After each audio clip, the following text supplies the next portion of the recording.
16 ഒന്നോ രണ്ടോ അല്ല 16 പേർക്ക് നിങ്ങൾ ബെഡ് ഷെയർ ചെയ്യണം എന്നൊരു ഭയങ്കരമായ ഒരു കുറ്റമാണ് അദ്ദേഹം പറഞ്ഞിരിക്കുന്നത്.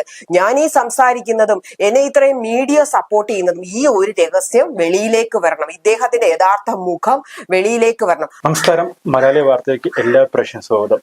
ഹേമ കമ്മിറ്റി റിപ്പോർട്ട് വന്നപ്പോൾ മുതൽ തന്നെ ഒരുപാട് വിവാദങ്ങൾ ഈ മലയാള സിനിമാ രംഗത്ത് വന്നിരുന്നു. എന്നാൽ ഇപ്പോൾ സിനിമാ രംഗത്ത് മാത്രമല്ല ഇതേപോലെ പീഡന കഥകളുള്ളത് സീരിയൽ രംഗത്തുമുണ്ടെന്നൊരു ഞെട്ടിക്കുന്ന വെളിപ്പെടുത്തലാണ് മലയാളി വാർത്ത പുറത്തു വരുന്നത്. ഇപ്പോൾ എന്നോട് ഇതിനെപ്പറ്റി സംസാരിക്കുന്ന നടിയായ താരാലക്ഷ്മി ഉണ്ട്. നമസ്കാരം താരാലക്ഷ്മി. നമസ്കാരം. എന്താണ് ഇപ്പം ഈ ഞെട്ടിക്കുന്ന വെളിപ്പെടുത്തൽ എന്ന് പറയാനുള്ളത്?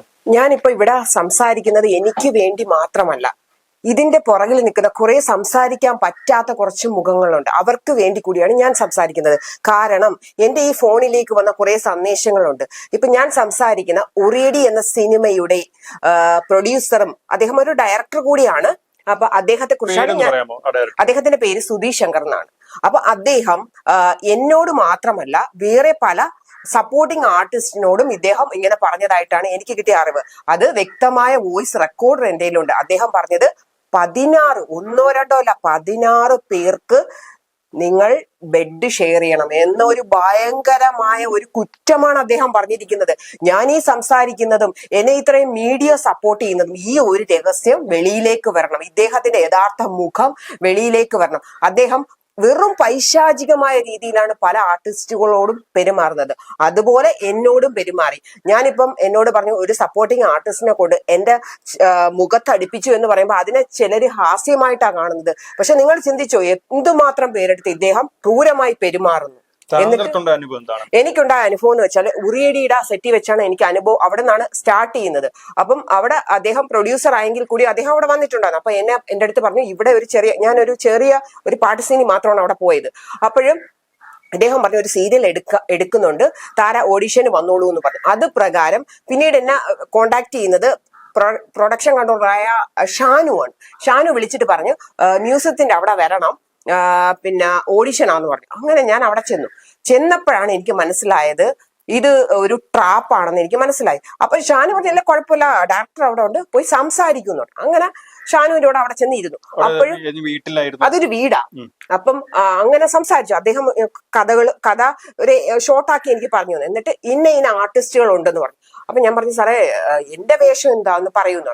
അപ്പം പറഞ്ഞു താര അതിന് കുറച്ച് ഡിമാൻഡ്സ് ഉണ്ട്, അതൊക്കെ അംഗീകരിക്കാൻ പറ്റുമെങ്കിൽ താരയെ വലിയൊരു നടിയാക്കി സൂപ്പർ ഹിറ്റ് ആക്കി തരും. ഞാൻ പറഞ്ഞ് അങ്ങനെ എനിക്ക് പ്രശസ്തി വേണ്ട, ഞാൻ അതിന് ഒരുക്കമല്ല എന്ന് പറഞ്ഞു. അതോടെ അദ്ദേഹം ഇങ്ങനെ കയറി പിടിച്ചു. അപ്പൊ ഞാൻ കൈ തട്ടി മാറ്റി. വീണ്ടും അദ്ദേഹം ബലം പ്രയോഗിച്ച് പിടിച്ചപ്പോഴത്തേക്ക് ഈ ഡയറക്ടർ മാത്രമേ ആ റൂമിൽ ഉള്ളായിരുന്നു. അതെ, അദ്ദേഹം പോയിട്ട്, പക്ഷെ ലോക്കല്ല, ശാരീരിക്കോ. അങ്ങനെ ഞാൻ തള്ളി മറിച്ചിട്ടിട്ട് ഞാൻ ഇറങ്ങി. അപ്പോഴത്തേക്ക് ഷാനു അവിടെ ഇല്ല. ഷാനു അപ്പോഴത്തേക്ക് വണ്ടി എടുത്തോണ്ട് പോയി. അപ്പം പിന്നീട് എനിക്ക് മനസ്സിലായത് ഈ ഷാനു എന്ന് പറയുന്ന വ്യക്തിയാണ് ഇദ്ദേഹത്തെ ഒരു കരുവാക്കി. ഇതിന്റെ പ്രധാന കണ്ണി ഷാനുവാണ്, പ്രൊഡക്ഷൻ കൺട്രോളർ. ഇദ്ദേഹം പല ആർട്ടിസ്റ്റുകളെയും ഇദ്ദേഹം ഫോട്ടോസ് കാണിച്ച് ബ്രെയിൻ വാഷ്, ഇവര് വഴങ്ങും കേട്ടാ ഇങ്ങനെ പറഞ്ഞ്. ഇതൊരു മാഫിയാണ്. ഞാൻ അതിനെതിരെയാണ് ശക്തമായി പ്രതികരിക്കുന്നത്.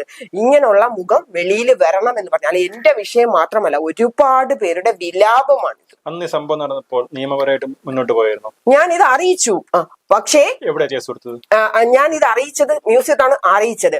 പക്ഷേ ഇദ്ദേഹത്തിന്റെ ഫാമിലിയും കാര്യം എനിക്ക് കുട്ടികളെ എല്ലാം അറിയാവുന്നതുകൊണ്ട് ഞാൻ പിന്നീട് അത് വലിയ രീതിയിലാവാതെ ഞാൻ ഒന്ന് ബാക്ക് വലിഞ്ഞു. പക്ഷേ അദ്ദേഹത്തിന്റെ വൈഫ് പോലും ഇത് സമ്മതിക്കുന്നുണ്ട്. പിന്നെ എനിക്ക് എന്താ വിഷയം? വൈഫ് എന്താണ് പറഞ്ഞത്? വൈഫ് ഒരു ആർട്ടിസ്റ്റ് ആണ്. അവരും കംപ്ലൈന്റ് കൊടുത്തിട്ടാണ് അറിഞ്ഞത്. ഇദ്ദേഹം വേറെ എന്റെ അടുത്ത് മാത്രമല്ല ഒരുപാട് പേരുടെ അടുത്താണ് ഈ കാര്യം ചെയ്തിരിക്കുന്നത്. ഒരുപാട് വർഷത്തിന് ശേഷം വീണ്ടും കേസ് പുറത്തു വരാൻ കാരണം ഇപ്പൊ ഇത്രയും വിഷയം സിനിമാ ലോകത്ത് നടക്കുന്ന ഈ സമയം ഇത് എനിക്ക് ഏറ്റവും ആപ്റ്റായ കാര്യം. സംസാരിച്ചു കഴിഞ്ഞാൽ ഇത് ജനങ്ങളിലേക്ക് എത്തും. ഇവിടെ എനിക്ക് ഏറ്റവും വിശ്വാസം മീഡിയയെ തന്നെയാണ്. ഞാൻ ഇന്നലെ കേസ് കഠിനംകുളത്ത് കൊടുത്തപ്പോ പോലും അവിടെ CA സ്വാധീനിക്കാൻ വേണ്ടി പെരുമാതുറയായിരുന്നു ലൊക്കേഷൻ. അവിടെ വെച്ചാണ് എന്റെ ദേഹത്ത് കയറി പിടിക്കുന്നത്. 2 സ്ഥലത്ത് വെച്ച് ദേഹത്ത് കയറി പിടിക്കുന്നത്. അല്ല, അത് പെരുമാതുറച്ച് എന്താ സംഭവിച്ചത്? അവിടെ ഷൂട്ടിംഗ് ലൊക്കേഷൻ ആയിരുന്നു. വീണ്ടും ആ സിനിമ ഈ ഡയറക്ടർ ഇതിനു വേണ്ടി വിളിച്ചു എന്റെ അടുത്ത് സോറി പറഞ്ഞ് പ്രൊഡക്ഷൻ കൺട്രോളർ അവിടേക്ക് വിളിച്ചു. അതും ഇൻസൾട്ട് ചെയ്യാനായിരുന്നു. 1 ദിവസം 2 ദിവസം 3 ദിവസം എന്നെ അവിടെ ഇരുത്തി, രാവിലെ മുതൽ രാത്രി വരെ എന്നെ ഇരുത്തിയിട്ട് ഇല്ല സീനില്ലെന്നും പറഞ്ഞു വിട്ടു. പിന്നീട് 3-ാമത്തെ ദിവസം വന്ന് ഞാൻ സംസാരമായി. അവിടെ വെച്ചിട്ടാണ് ഇദ്ദേഹം എന്നെ കയറി പിടിക്കുന്നതും ഒക്കെ. അവിടെ വെച്ചിട്ട് ആ വീട്ടിൽ വെച്ചിട്ട് അവിടെ ഒരു 5-6 മുറിയോളം ഉണ്ടായിരുന്നു ഷൂട്ടിങ്ങിന് കൊടുത്ത്. അപ്പൊ അവിടെ വെച്ചിട്ടാണ് ഈ ഷാനു, ഇവരെങ്ങനെ ഫോണിൽ മിണ്ടത്തില്ല, ഷാനു വന്നിട്ട് ഇതേ കണക്ക് എല്ലായിടും ഒക്കെ നോക്കിയിട്ട് ഇങ്ങനെ വന്ന് എന്റെ അടുത്ത് പറഞ്ഞ എന്തോ സീന്റെ കാര്യം പറയാൻ ചെല്ലെന്ന് പറഞ്ഞു. അങ്ങനെ ഷാനു ആണ് എന്നെ അങ്ങോട്ട് പറഞ്ഞു വിട്ടത്. അപ്പൊ ഇവര് ബുദ്ധിപരമായിട്ട് തെളിവ് നശിപ്പിക്കുന്ന രീതിയിൽ ഓരോ കാര്യം എന്നിട്ട് വെളിയിൽ ഇറങ്ങി കാവല് പോലെ നിൽക്കും ഷാനു. അതൊക്കെയാണ്. അങ്ങനെ ഒരുപാട് കാര്യം. പോലീസ് സ്റ്റേഷൻ ചെന്നപ്പോൾ അനുഭവം എന്തായിരുന്നു? അനുഭവം എന്ന് വെച്ചാൽ എന്റെ അടുത്ത് വളരെ നല്ല എല്ലാ കാര്യങ്ങളും ചോദിച്ചു. എന്റെ കയ്യിൽ നിന്ന് അതുപോലെ ലൊക്കേഷൻ വാങ്ങിച്ചു, അതുപോലെ ഹൗസ് ഓണറെ വിളിച്ച് മൊഴിയെടുത്തു. എനിക്ക് നല്ല രീതിയിലാണ് അവർ മൂവ് ചെയ്യുന്നത്. എന്നാലും സ്വാധീനമുണ്ടെന്ന് പറഞ്ഞു. CA വിളിച്ചിട്ട് ഏതോ ഒരു രാഷ്ട്രീയ പാർട്ടിയിൽ നിന്ന് ആരോ വിളിച്ച് പറഞ്ഞിട്ടുണ്ട് കേസ് ഒതുക്കാൻ വേണ്ടി. പക്ഷെ എനിക്ക് വിശ്വാസമുണ്ട്. ഈ സംവിധാനം പിന്നെ കണ്ടിട്ടുണ്ടായിരുന്നോ? പിന്നീട് കണ്ടിട്ടുണ്ട്. പിന്നെ ഇതിനെ പറ്റി സംസാരിച്ചിട്ടില്ല. ഇല്ല. അപ്പൊ ഈ സിനിമയിൽ മാത്രമല്ല ഇതേപോലെ ഈ എന്താണ് സ്ത്രീ പീഡന സീരിയൽ മാഫിയാണ്. പക്ഷെ ഒരു വ്യക്തി പോലും ഇതുവരെയും സീരിയലിലെ കാര്യം പറഞ്ഞില്ലെന്നുള്ളതാണ് വളരെ വിഷമം. ഞാനാണ് ധൈര്യപൂർവ്വം എന്ന് പറഞ്ഞിരിക്കുന്നത്. എന്ന് വെച്ചാൽ ഒരുപാട് പേര് ഇതിന്റെ ബാക്കിൽ എന്നെ വിളിച്ച് പറയും, ചേച്ചി ഒന്ന് പറയും, ഞങ്ങളുടെ പ്രശ്നം കൂടെ പറയും. അവർക്കൊക്കെ പേടിയാണ്, അവരുടെ ഫാമിലി ഇഷ്യൂ. ഈ സിനിമയിൽ പവർ ഗ്രൂപ്പ് ഉണ്ടെന്നൊരു വാർത്ത പുറത്തുണ്ട്. സീരിയൽ ഇതേപോലെ ഗ്രൂപ്പ് ഉണ്ടോ? തീർച്ചയായിട്ടും. സ്ത്രീകളും ഉണ്ട്, പുരുഷന്മാരും ഉണ്ട്. അത് ഞാൻ നേരിട്ട് അനുഭവപ്പെട്ടെ. എന്നെ മാനസികമായിട്ട് പല ലേഡീസും കളിയാക്കാറുണ്ട്. അത് പറഞ്ഞു വെച്ചിട്ട് കളിയാക്കാൻ പറഞ്ഞിട്ട്, അതുപോലെ തന്നെ ഒരു സോങ്ങിന്റെ ഷൂട്ടിൽ ഇരിക്കുമ്പോഴും നമ്മളെ എണീപ്പിച്ച് അവിടുന്ന് അപ്പുറത്തിരുത്തുക, പിന്നീട് അപ്പുറത്തിരുത്തുക, ഇങ്ങനെയൊക്കെ കളിയാക്കി നമ്മളെ മാനസികമായിട്ട് അറ്റാക്ക് ചെയ്യുന്ന രീതിയൊക്കെ എനിക്ക് അനുഭവമാണ്. ഇങ്ങനെ ഒരു ഹേമ കമ്മിറ്റി സീരിയലിന് വേണ്ടേ?